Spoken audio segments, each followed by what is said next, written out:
Sot famë se si u shpalos një komedi shumë e shumëtuar që e quajti vetëm të lidhur me protestën. Dhe gjatë gjithë kësaj kohe kemi parë se si qeveria, pra ata kundër cilëve po protestojmë, ka luajtur gjithashtu komedira shumë të shumëtuara, me qëllimin e vetëm sigurisht për të përçarë edhe për të zhbërë këtë nisëm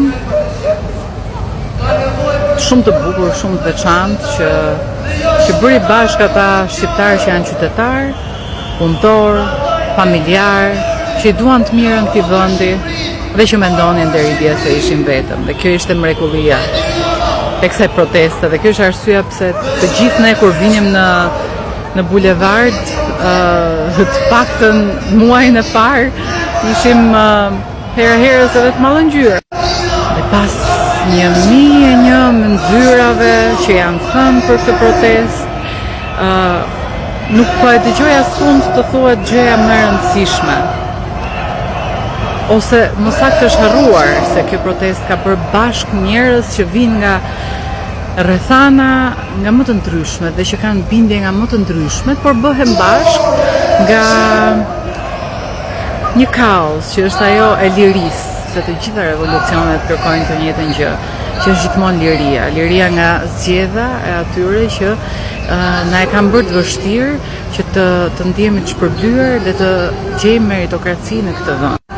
Dhe sot po mendoja një skenar fatkeq hipotetik në të cilin dëshira e madhe e të gjithë atyre që janë më të zëshëm kundër kësaj proteste bëhet realitet dhe e zëm se kjo protestë zhbëhet. Po pastaj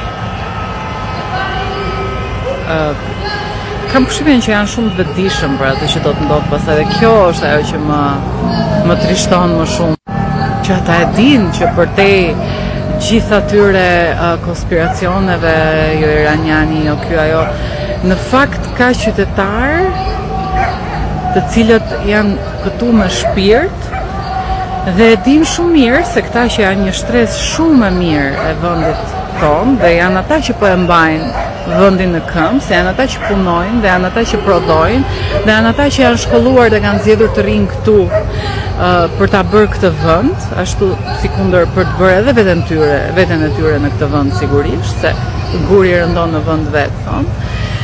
Por çfarë do të ndodhë me ta pastaj?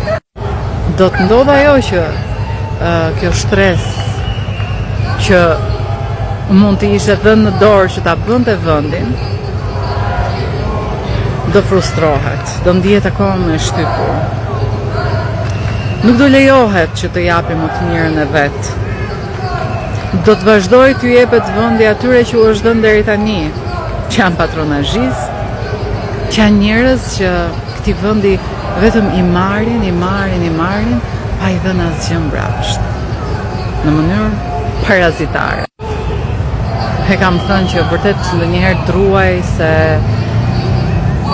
se kjo protestë mund të jetë piknisja e një tjetër eksodi shqiptarësh. Dhe më vjen keq se ky eksod do ishte shterrues për trurin e këtij vendi. Është ajo që thuhet ikje e trurit që ka ndodhur deri më tani, se më shumë se 400.000 shqiptarë janë larguar këto 10 vitet e fundit nga Shqipëria, edhe këto janë dhëna zyrtare. Po çfarë do ndodhte sikur këta njerëz që vinë me shpresën e mirë për ta bërë këtë vend, për ta ndryshuar, ti i izolon, i segregon, i bën të ndjejnë se sakrificat e mundi i tyre ka shkuar dëm. Mendoj që kjo do ta përjetonin që të gjithë.